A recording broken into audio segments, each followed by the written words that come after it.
Friends, मैं हूं doctor Meenal और आप देख रहे हैं मीनल का चैनल। तो स्वागत है आपका मेरे इस चैनल पर। मेरे चैनल की डेली डाइजेस्ट की सीरीज का ये आप अगला एपिसोड देख रहे हैं, जहां हम करते हैं क्वांटिटेटिव मेथड्स या मैथमेटिकल इकोनॉमिक्स के क्वेश्चंस। रोज एक क्वेश्चन करते हैं हम। तो आपका स्वागत है और देखते हैं हम आज का हमारा क्वेश्चन क्या है। तो देखिए, ये है आपकी स्क्रीन पे। If utility function is u is equals to Ly is equals to 0.1 L square minus 0.1 Y square, where L is laser and Y is income. Find the amount of work performed. If wage rate is R is equals to 1, then how many hours an individual will work? तो देखिए, इस question में जो उपयोगिता फलन या utility function है वो दे रखा है। किसका उपयोगिता फलन है? ये हमारे आराम का और काम का। लेजर यानी कि आराम, और इनकम, इनकम काय से मिलती है? काम करने से। तो आराम का और काम करने का हमारा उपयोगिता फलन दिया हुआ है और हमें ये निकालना है कि मैक्सिमम सेटिस्फेक्शन के लिए किस अमाउंट तक हम काम करेंगे, किस अमाउंट तक हम काम करना चाहेंगे। वेज रेट भी दे रखी है, कंडीशन दे रखी है कि wage rate are equal to 1 है तो हम कितना काम करना चाहेंगे। तो देखिए, ये बिल्कुल जो हमारा नॉर्मल यूटिलिटी फंक्शन होता है, जैसे कि हम दो वस्तुओं के बीच में हम यूटिलिटी निकालते हैं, दो वस्तुओं के बीच में ट्रेड ऑफ को हम देखते हैं। उसी तरह पर यहाँ पर दो वस्तुओं की जगह है एल, एल यानी कि लेजर यानी कि आराम, और दूसरा है हमारा वाई, वाई यानी इनकम, इनकम यानी कि काम। तो यानी कि हम जो है अपनी उपयोगिता को मैक्सिमम करने के लिए हम कितना आराम करना चाहेंगे और कितना काम करना चाहेंगे, ये हमको कैलकुलेट करना है। अब देखिए, उपयोगिता हमें दोनों ही चीजों से मिलती है। अगर हमारी इनकम होती है, इनकम से हम चीजें खरीदते हैं, तो इनकम भी हमें चाहिए होती है और उसकी भी अपनी उपयोगिता होती है। और जो आराम है, आराम की भी अपनी एक उपयोगिता होती है। आराम भी हमारे लिए बहुत ज़रूरी है। आराम करना, एन्जॉय करना लाइफ को, ये भी हमारे लिए बहुत ज़्यादा ज़रूरी है और इससे भी हमें एक सैटिस्फैक्शन लेवल या एक उपयोगिता की प्राप्ति होती है। तो इस क्वेश्चन को करने से पहले हम सबसे पहले तो देखेंगे कि हमारा जो काम है, काम का सप्लाई कर्व कैसा होता है वेज रेट के हिसाब से। अब चूंकि देखिए, इसमें लास्ट में वेज रेट से इसका रिलेशन भी है। वेज रेट अगर आर इज इक्वल टू 1 है तो हम कितना काम करना चाहेंगे, तो हम वेज रेट का काम से क्या रिलेशन है और हम उसका आराम से क्या रिलेशन है, इसे समझने के लिए सबसे पहले तो हम जो सप्लाई कर्व है इसका, हमारे काम करने का सप्लाई कर्व है, हम उसको स्टडी करेंगे थोड़ा कि वो किस तरह का होता है। फिर हम डिराइव करेंगे ये जो फंक्शन है, यूटिलिटी फंक्शन, इसका डेरिवेशन देखेंगे कि किस तरह से हम मार्जिनल यूटिलिटी यूटिलिटी निकालते हैं या किस तरह से हम वेज रेट निकालते हैं इन जनरल। उसके बाद हम इस क्वेश्चन को सॉल्व करेंगे। तो आइए शुरुआत हम करते हैं हमारे सप्लाई कर्व के साथ। तो देखिए, ये है हमारा लेबर का सप्लाई कर्व। अब जो नॉर्मल हमारा जो कोई भी सप्लाई कर्व होता है वो इस तरह से इंक्रीजिंग होता है। ठीक है, इस तरह से वो इंक्रीजिंग होता है, चाहे वो लीनियर है या फिर कर्वेचर है उसमें, पर वो इस तरह से इंक्रीजिंग होता है। लेकिन अब जब हम लेबर के सप्लाई कर्व की बात करें तो ये स्पेशली इस तरह से बैकवर्ड बैंडिंग कर्व होता है। ओके, क्या होता है? ये बैकवर्ड बैंडिंग होता है। देखिए, इस तरह से ये ऊपर की तरफ बैंड हो रहा है, एक लेवल, एक वेज रेट के एक लेवल पे जाकर फिर वो पीछे की तरफ बैंड होने लग जाता है। तो ऐसा क्यों होता है? देखिए, यहाँ पे जब हमारी वेज रेट कम है, यहाँ पे W1 के लेवल पे हम देखें, जब हमारी वेज रेट कम होती है तो नॉर्मली ऐसा होता है कि किसी के भी साथ जब हम बहुत कम कमाते हैं तो हमारी इच्छा होती है हम और कमाएं, तो हम काम करते हैं, कड़ी मेहनत करते हैं। ठीक है, तो इस वजह से वेज रेट बढ़ती जाती है। ठीक है, हमारी लेबर की सप्लाई भी बढ़ती जाती है। अगर मेरी जो सैलरी है या मेरी जो वेज रेट है, जितना मैं कमाती हूँ वो मेरे लिए सफिशिएंट नहीं है, तो मैं अपने काम के घंटे बढ़ा सकती हूँ। अगर मैं अभी 6 ही घंटे काम कर रही हूँ, मेरा काम नहीं चल पा रहा है उस इनकम से, तो मैं 8 घंटे काम कर सकती हूँ, 10 घंटे काम कर सकती हूँ। ठीक है, और जैसे-जैसे मेरे पास पैसा बढ़ता जाएगा, मेरी जो तनख्वाह है बढ़ती जाएगी, वेजेस बढ़ते जाएंगे, मेरा एक्सपीरियंस बढ़ता जाएगा, तो वैसे-वैसे क्या होगा, ये एक इंडिविजुअल का सप्लाई कर्व है कि वो कितना काम करेगा। ठीक है, मैं आपको बता देती हूँ अच्छे से ताकि कोई कंफ्यूजन नहीं रहे। एक इंडिविजुअल का या एक इंसान का सप्लाई कर्व है कि वो किस तरह का रहेगा, वो कितने घंटे काम करेगा। तो इनिशियली जब वो काम शुरू करता है उसकी वेज रेट बहुत कम होती है, ये यहाँ उसकी वेज रेट है, इतना ही काम कर रहा है, उसकी ज़रूरतें बढ़ती हैं, उसके पास अगर अपॉर्च्युनिटी है तो वो अपने काम के घंटे बढ़ाते जाता है और इस तरह से उसकी वेज रेट भी बढ़ती जाती है, कमा लेता है वो, अच्छा खासा कमा लेता है, कभी घर बना लिया, बंगलो बना लिया, ठीक है, कार ले ली, तो एक लेवल ऐसा आता है, एक जो उसका सैटिस्फैक्शन लेवल है ऐसा आता है कि उसे लगता है यार अब काम करते-करते बहुत थक गए। तो अब हमें थोड़ा आराम करना चाहिए। तो उसके बाद वेजेस और बढ़ाए जाएँ तो भी जो है वो अपने काम के घंटे को बढ़ाने की बजाय कम करता है। तो देखिए इनिशियल एज में यंग एज होती है, पैसे नहीं है हमारे पास, हमको एक तो भाग-दौड़ भी कर सकते हैं, दूसरा हमें ज़रूरत भी होती है, तो बहुत सारी ज़रूरतें हैं जो हमें पूरी करनी होती है, तो हम अपने काम के घंटे भी बढ़ाते हैं और ज़्यादा काम करते हैं, ज़्यादा हमारी वेज रेट बढ़ती जाती है। लेकिन उसके बाद एक ऐसा सिचुएशन लेवल आता है जबकि ये जो वेज रेट है एक इस लेवल पे आ जाती है कि उसको वेज रेट को बढ़ाए तो भी हमारे जो आवर्स ऑफ वर्क है वो कम होते जाते हैं, बॉडी में स्टेमिना भी कम रहता है, ज़रूरतें भी कम होती हैं, कई हमारी ज़रूरतें पूरी हो चुकी होती हैं, हमने जैसे अब मैं जनरल लैंग्वेज में लेमैन की लैंग्वेज में बात करूँ तो हमने घर बना लिया, गाड़ी ले ली, सब कुछ कर लिया, ठीक है? तो हमारी जो नीड्स पूरी हो गई, उसके बाद वेज रेट बढ़ने के बाद भी आप काम की जगह आराम ज़्यादा पसंद करेंगे, तो ये ऐसा बैकवर्ड बैंडिंग कर्व बनेगा। तो ठीक है, जब स्टार्टिंग में हमारे पास पैसे नहीं हैं, वेज रेट कम है, तो हमारे पास इसका मतलब क्या है? हमारे पास ये जो पैसा है, ये जो वेजेस हैं, उसकी यूटिलिटी ज़्यादा है। आराम की जगह हमारे पास इनकम की यूटिलिटी ज़्यादा है।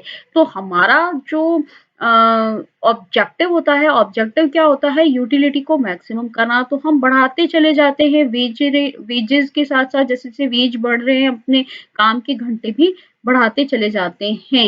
लेकिन जब हमारी आवश्यकताएँ पूरी हो गई, हमारी इसकी वेजेस की यूटिलिटी कम हो गई, तब हम क्या करेंगे? तब हम आराम पसंद करेंगे। ठीक है, आराम पसंद करेंगे तो उसके बाद आप वेजेस अगर बढ़ाते जाएँ, तो भी जो है हमारे काम करने के घंटे ये L2 से L3 पे आएगा और आगे और कम होता जाएगा, बढ़ेगा नहीं तो क्योंकि उस वक़्त आराम की जो मार्जिनल यूटिलिटी है, वो बढ़ जाएगी। तो इस तरह से ये जो कर्व है, ये बैकवर्ड बैंडिंग कर्व होगा। तो ये याद रखने की बात है, कई बार प प परीक्षा में ये क्वेश्चन पूछा जाता है कि वर्क जो वर्क है उसका सप्लाई कर्व या जो हमारा लेबर है उसका सप्लाई वर्क कर्व कैसा होता है तो वो होता है बैकवर्ड बैंडिंग। अभी अगर आप चाहोगे कि मैं इसको पूरा डिटेल में बताऊं कि ये कैसे बैकवर्ड बैंडिंग डिराइव कैसे होता है बैकवर्ड बैंडिंग कर्व, इसका इंडिफरेंस कर्व वगैरह सारा, तो मैं उसको एक अलग से वीडियो में बता दूंगी। चूंकि अब ये हमारा डेली डाइजेस्ट का वीडियो है और हमको जो अपना मैथमेटिकल इकोनॉमिक्स है वो वाला पार्ट करना है, तो हम वो पार्ट करते हैं और इसको हम अलग से किसी वीडियो में डिस्कस करेंगे। फिलहाल आपके लिए यही इंपॉर्टेंट चीज ध्यान रखने वाली बात है कि ये जो है कर्व वो ये सप्लाई कर्व बैकवर्ड बैंडिंग होता है। तो देखिए अब चलिए हम इसका डेरिवेशन क्या है ये हम देखते हैं, डेरिवेशन किस तरह से करेंगे। तो सबसे पहले हम मानते हैं कि जो कंज्यूमर का जो सेटिस्फेक्शन है वो दो चीजों पे डिपेंड करता है। पहला तो है इनकम, ठीक है, यानी कि उसकी आय जो कि उसे इसके काम के बदले में प्राप्त होती है, एंड सेकंड इज लेजर, यानी कि उसका आराम। तो अगर वो इनकम या तो इनकम लेगा, काम करेगा और अपनी आय कमाएगा या फिर वो आराम करेगा, ये दो चीजें हैं। तो इसका मतलब उसका यूटिलिटी फंक्शन क्या होगा? Utility is function of two things, leisure and income. ठीक है, तो ये इसका जो है यूटिलिटी फंक्शन हो जाएगा। मैं इक्वेशन नंबर 1 लिख देती हूँ इसको। ठीक है, एल क्या है? एल लेजर है और जो वाई है, वाई क्या है? वो वाई इनकम है। तो अब वो देखिए जो हम नॉर्मल यूटिलिटी एनालिसिस करते हैं कुछ नहीं है, नॉर्मल यूटिलिटी एनालिसिस में हम दो गुड्स ले रहे हैं X1 एंड X2। यहाँ पे हम X1 एंड X2 की जगह दो क्या गुड्स हैं, यहाँ पे या तो काम है या आराम है। ठीक है, तो ये जो हमने अब यहाँ पे ये जो इनकम है, इनकम का जो परचेजिंग पावर है कांस्टेंट है। यहाँ पे हमने ये मान लिया है कि क्योंकि वहां तो 2 गुड्स थी, उसकी यूटिलिटी चेंज होती रह रही थी। यहाँ पे हमने ये मान लिया है कि फिक्स्ड प्रोपोर्शन में और कांस्टेंट प्राइसेस पे वो कंजम्पशन करता है। तो इसका क्या मतलब है कि जो इनकम है उसका परचेजिंग पावर जो है वो वैसा ही रहता है। अब अगर हम रेट ऑफ सब्स्टिट्यूशन की बात करें, ठीक है, क्या है रेट ऑफ सब्स्टिट्यूशन, ठीक है। हम रेट ऑफ सब्स्टिट्यूशन की अगर बात करें काम के लिए आराम का रेट ऑफ सब्स्टिट्यूशन, तो क्या होगा dy बाय डी एल, ठीक है। एल में चेंज होने से y में कितना चेंज होगा, तो ये होगा G1, ठीक है, G1 यानी with respect to L differentiation और अपॉन G2, ठीक है। यही होगा dy अपॉन dl क्या होगा G1 अपॉन G2। G1 क्या है differentiation with respect to L और G2 क्या है differentiation with respect to Y, ठीक है। अब अगर मैं ये मानूं कि हम ये माने कि ये हमारा जो काम है, जो वर्क परफॉर्म्ड, इसको हम किससे डिनोट करें, अगर W से, if W is equals to what work perform, ठीक है।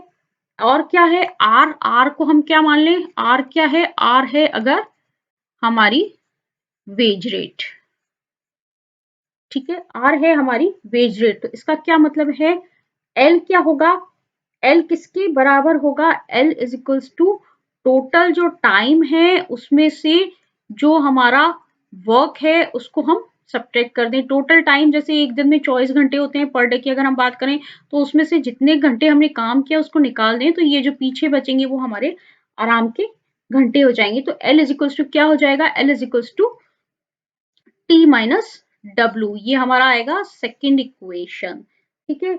उसके बाद अब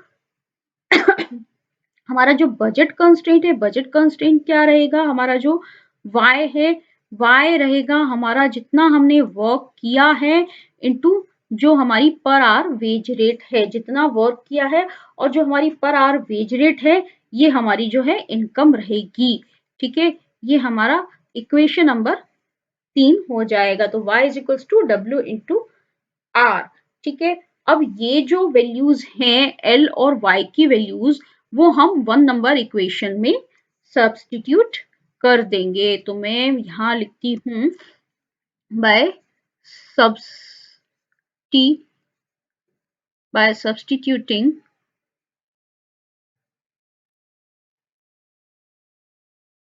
2 and 3 इन इक्वेशन 1, ठीक है। 1 में 2 और 3 सब्स्टिट्यूट कर देंगे तो हमारा u जो है, u कितना आ जाएगा, u आ जाएगा u is equals to g is function of l की जगह आ जाएगा t माइनस w एंड यहाँ पर y की जगह आ जाएगा r इंटू W, ये हमारा यूटिलिटी फंक्शन हो जाएगा। अब देखिए इसमें आगे देखते हैं कि हमको क्या करना है, यूटिलिटी को मैक्सिमाइज करना है। तो मैक्सिमाइजेशन के लिए क्या कंडीशन होती है, इसका हम जो है ये जो हमारी इक्वेशन आई है इसको मैं लिख देती हूँ इक्वेशन नंबर 4। तो 4 का जो है हम डिफरेंशिएशन कर देंगे। तो जब हम इसका डिफरेंशिएशन कर देंगे किसके रिस्पेक्ट में, with respect to W, W है हमारा वेरिएबल, ठीक है। तो वेज रेट के हिसाब से यूटिलिटी हमारी चेंज होगी। तो जब हम इसको डिफरेंशिएट कर देंगे तो उसको हमको 0 के बराबर रखना होगा, ठीक है। मैक्सिमाइजेशन की यही कंडीशन होती है, first order condition, first order condition लगा देंगे D you upon D W, ठीक है। इसको डिफरेंशिएट करेंगे और 0 के बराबर रख देंगे। तो यहाँ पे क्या है, जीवन क्या आएगा, ये है हमारा जीवन, इसको डिफरेंशिएट करेंगे तो ये W, ये तो कांस्टेंट है तो 0 हो जाएगा, ये W है हमारा तो ये आएगा माइनस G1, W का 1 हो जाएगा, negative sign as it is आ जाएगा, प्लस यहाँ पे क्या आएगा W का तो 1 आ जाएगा, R एज इट इज है RG2। इसको क्या करना है हमको, इसको हमको 0 के बराबर इक्वेट करना है। दैट मीन्स क्या हो गया हमारा, इसका क्या मतलब हो गया कि हमारा ये जो होता है dy बाय टी एल, ठीक है, हमारा क्या था, dy बाय dl था, जो कि हमने ये यहाँ पे कैलकुलेट किया था, dy बाय dl। ये किसके बराबर था हमारा, ये हमारा बराबर था g1 अपॉन g2 के बराबर। ठीक है, नेगेटिव साइन था वहां पे। तो ये जो इक्वेशन है, इस इक्वेशन से क्या आ रहा है, इस इक्वेशन से हमारा ये आ रहा है g1 upon g2 is equals to r। g1 upon g2 is equals to हमारा r आ रहा है नेगेटिव साइन के साथ यहाँ पे। तो ये आ जाएगा minus dy by dl is equals to कितना है हमारा, ये r के बराबर है। इसका क्या मतलब होता है, इसका ये मतलब होता है कि रेट ऑफ सब्स्टिट्यूशन जो है इनकम की लेजे के लिए, रेट ऑफ सब्स्टिट्यूशन किसके बराबर होती है, ये हमारी होती है वेज रेट के बराबर। ये बिल्कुल ध्यान देने वाली बात है। इसको मैं लिख देती हूँ इक्वेशन नंबर 5। तो हमारा ये जो कंक्लूजन है यहाँ पे लिख देती हूँ, rate of substitution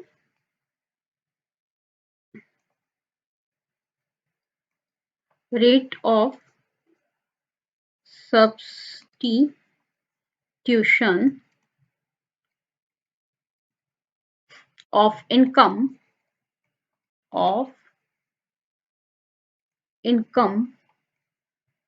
for laser is equals the किसके बराबर है, wage rate is equals to wage rate. ठीक है, ये ध्यान देने की बात है। ओके, अब देखिए सेकंड ऑर्डर कंडीशन। अब हमारी सेकंड ऑर्डर कंडीशन क्या है देखते हैं। सेकंड ऑर्डर कंडीशन यानी कि ये जो आया था du अपॉन dw, इसको एक बार फिर से डिफरेंशिएट कर देंगे। इसका second differentiation dw square this is equals to क्या आएगा, फर्स्ट डिफरेंशिएशन हमारा आएगा g11 माइनस, इसको वापस सेकंड के लिए डिफरेंशिएट करेंगे 2g12 और साथ में क्या है, r है। ठीक है, 2 के साथ r है और प्लस g22 r स्क्वायर। ठीक है, अब ये जो है ये क्या होगा, ये लेस देन 0 होगा, ये लेस देन 0 होगा, क्योंकि यहाँ पे देखिए ये नेगेटिव साइन है और फिर तभी जो है हमारा यूटिलिटी जो है सेटिस्फेक्शन हमारा मैक्सिमम होगा। और ये जो है आप देख सकते हैं कि ये जो ऊपर वाली ये जो टर्म आई थी, ये वाली जो हमारी टर्म आई थी, ये किससे रिलेटेड है, rate of substitution wage rate के बराबर है। ठीक है, यानी कि ये किससे रिलेटेड है, ये हमारी डब्ल्यू से रिलेटेड है। ठीक है, तो इसलिए कंक्लूजन क्या है, कंक्लूजन ये है कि जो कंज्यूमर का सप्लाई कर्व है, उसके काम के लिए जो उसका सप्लाई कर्व है वो क्या कहता है, वो ये कहता है कि he will work at various wage rates since the supply of work is equivalent to demand for income। ठीक है, क्या होगा, since the supply of work is equivalent to demand for income, जितनी इनकम के लिए डिमांड होगी उतनी ही उसकी सप्लाई होगी। और इनडायरेक्टली इसका क्या मतलब है कि ये जो कंज्यूमर का डिमांड का है, ये जो इक्वेशन है ये क्या बताती है, ये कंज्यूमर का डिमांड कर्व बताती है, जो कि मैंने आपको यहाँ पे पिछले अपने इस स्लाइड में बताया। ये क्या है, इसको हम कह सकते हैं इनकम के लिए कंज्यूमर का डिमांड कर्व भी कह सकते हैं, या मार्केट के लिए जो है हमारा लेबर का या लेबर का सप्लाई कर्व भी कह सकते हैं। किससे रिलेटेड है ये हमारे रिलेटेड है वेज रेट से। ओके, तो अब वो देखिए, अब हम हमारे इस क्वेश्चन पे आते हैं। इसको एक और तरीके से हम डराइव भी कर सकते हैं। अगर हम मान लें जो हमने पिछला जो अपना यूटिलिटी फंक्शन, पिछला मतलब जो हम दो गुड्स के केस में जो यूटिलिटी फंक्शन रखते हैं, अगर यूटिलिटी फंक्शन जो है ये इस फॉर्म में हो L इंटू वाई, तो क्या हो जाएगा, U is equals to T minus W। ठीक है, L की जगह, और Y की जगह हो जाएगा WR, और फिर वही हम इसका फर्स्ट डेरिवेटिव निकालेंगे DW। ठीक है, ये क्या आ जाएगा, ये आ जाएगा हमारा TR W, ये इससे मल्टीप्लाई होगा तो या इससे मल्टीप्लाई होगा तो डब्ल्यू स्क्वायर मतलब इसका डेरिवेटिव आ जाएगा 2w r is equals to 0। ठीक है, तो यहाँ पे ये हमारी वेज रेट जो W है, W आ जाएगा यहाँ पे कितना वर्क करेगा, amount of work T upon 2 जब हम इसको सॉल्व करेंगे तो।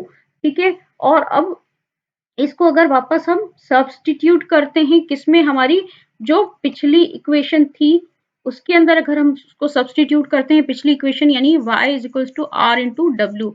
इनकम क्या होती है, वेज रेट इंटू डब्ल्यू। तो यानी कि हमारा y क्या आ जाएगा, y आ जाएगा यहाँ पे r और w की जगह क्या लिख सकते हैं हम, t अपॉन 2 लिख सकते हैं। तो इसको इस तरह से भी हम प्रूव कर सकते हैं। फिर सेकंड ऑर्डर जब हम कंडीशन निकालेंगे, सेकंड ऑर्डर कंडीशन यानी कि ये, तो इसको फिर से हमको डिफरेंशिएट करना है।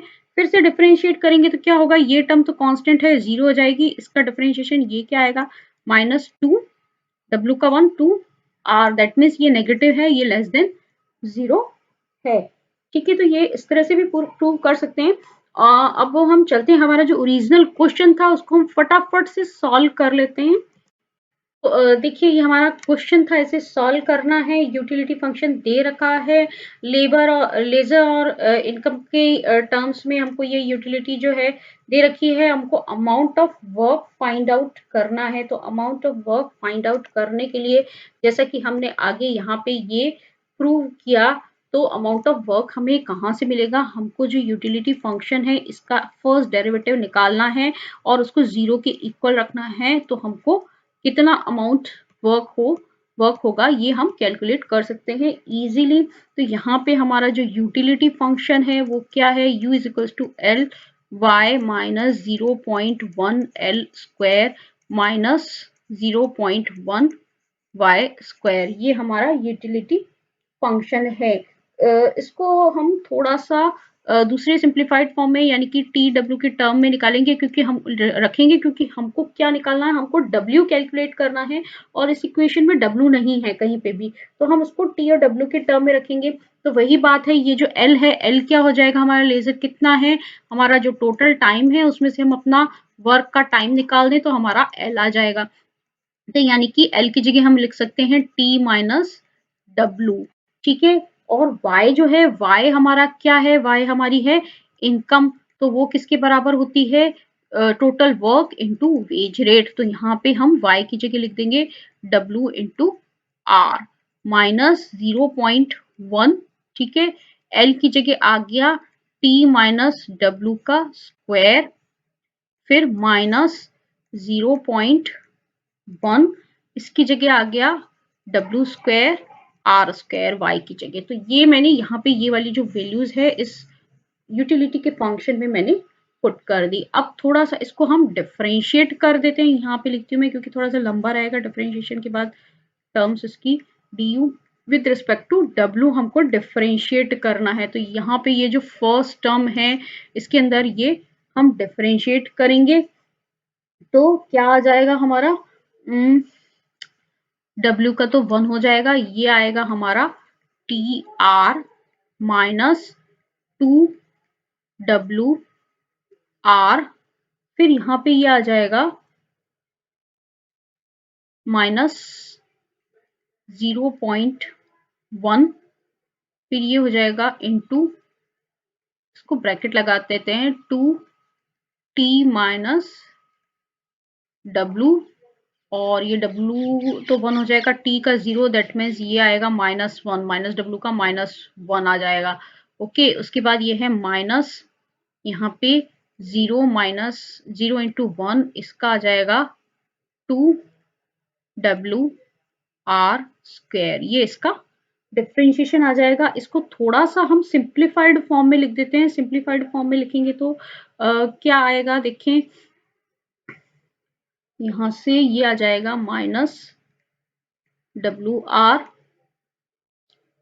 ठीक है, और फिर ये आ जाएगा plus T minus W R.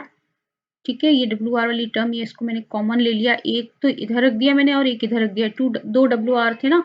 उसके बाद आ गया प्लस 0.2 यहाँ पे ये जो माइनस था माइनस माइनस प्लस हो गया 2 इंटू 0.1 का 0.2 और ये यहाँ पे आ जाएगा t माइनस W, ठीक है। और उसके बाद लास्ट में 0.2 W R स्क्वायर। इसको हमको किसके बराबर रखना है, इसको हमें इक्वल रखना है 0 के।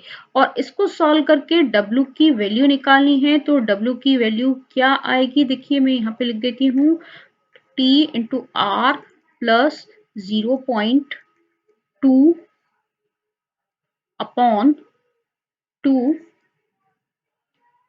0.1 plus R plus 0.1 R square, ठीक है। ये आ गई हमारी W की वैल्यू, यानी कि कितना काम करेंगे, ये जो अमाउंट ऑफ वर्क है ये आ गया। अब देखिए सेकंड पार्ट क्या है क्वेश्चन का, सेकंड पार्ट ये कहता है if R is equals to 1 then what will be the hours of work for an individual. तो हमको यहाँ पे क्या करना है, हमको R की जगह 1 वैल्यू। तो देखिए ये वेज रेट बहुत सिंपल है। सेकंड के लिए हम R इज इक्वल्स टू 1 रख रहे हैं। तो यहाँ पे एक सेकेंड, क्या है ये हमारा W is equals to T। अब T क्या है, T इज टोटल टाइम, कितना होता है एक दिन में, टोटल 24 आवर्स। R की जगह मैं रखूंगी 1 प्लस 0.2 अपॉन 2 फिर इंटू 0.1 प्लस R प्लस 0.1। तो ये R जो है, R की जगह मुझे लिखना है 1.1, R स्क्वायर की जगह मैं लिख दूंगी 1 स्क्वायर, ठीक है। इसको मुझे सिंपली सॉल्व करना है। ये हो जाएगा 24 इंटू 1.2 अपॉन 2 इंटू यहाँ पे ये हो जाएगा 1.2, ठीक है। इसको सॉल्व करते हैं तो यहाँ पे 1.2 से 1.2 कैंसिल हो गया, ये 2 24 जा 12, दैट मीन्स 12 का क्या मतलब है, that means if wage rate is equals to $1 the individual will work for 12 hours per day। अगर जो वेज रेट है R जो है हमारी $1 है, तो ये जो है इंडिविजुअल क्या है 12 आवर्स पर डे काम करेगा, 12 आवर्स पर डे काम करेगा। अभी इसका सेकेंड ऑर्डर कंडीशन भी देख लेते हैं हम कि ये फुलफिल हो रहा है या नहीं हो रहा है। इसको डिफरेंशिएट करेंगे तो देखिए ऊपर तो यहाँ पे ये R W with respect to W differentiate करना है, तो ऊपर वाला जो है वो तो पूरा ये हो जाएगा माइनस का 2 0.1। अब देखिए हम किसको डिफरेंशिएट कर रहे हैं, हम इसको फिर से डिफरेंशिएट कर रहे हैं, ध्यान दीजिएगा इसको, या फिर ये जो है इसको भी कर सकते हैं। तो क्या आएगा -2 0.1 plus R plus 0.1 R square. अब देखिए यहाँ पे ये नेगेटिव साइन है, नेगेटिव साइन का मतलब ये लेस देन 0 है, और लेस देन 0 का मतलब क्या है, यहाँ पे जो है हमारी यूटिलिटी जो है वो क्या है, वो मैक्सिमम है। तो उम्मीद है मेरी डेली डाइजेस्ट का ये एपिसोड आपको पसंद आया होगा। इस बार वीडियो थोड़ा लंबा हो गया है क्योंकि हमने क्वेश्चन सॉल्व करने के साथ साथ इसका डेरिवेशन भी देखा है, इनकम रेजर ट्रेड ऑफ का जो डेरिवेशन है वो भी देखा है। और अगर आपको इससे रिलेटेड कोई भी डाउट है, कोई भी क्वेश्चन है, तो आप कमेंट सेक्शन में जरूर लिखिए और अपने फ्रेंड्स के साथ भी ये चैनल को जरूर शेयर कीजिए ताकि वो भी पढ़े और आगे बढ़े, तो हमें अच्छा लगेगा। बाय।